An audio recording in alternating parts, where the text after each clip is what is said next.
か？うん。だってさ、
味の素やマルコメなど食品メーカーや研究者は今日、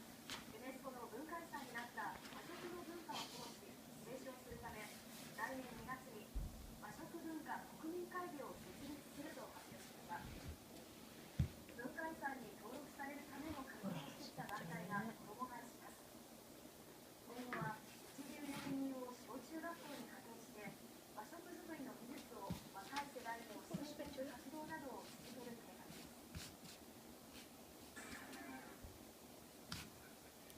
アサヒビールは来年2月に会議のクラフトビールを発売すると発表しました。全国のコンビニで展開します。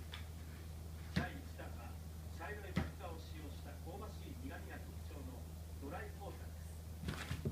ビール市場の中でクラフトビールが占めるのは 1% 未満ですが、ビール市場の中で若者から支持を集めていて需要は伸び続けています。キリンビールもクラフトビール最大手のヤッホーブルーイングと提携するなど、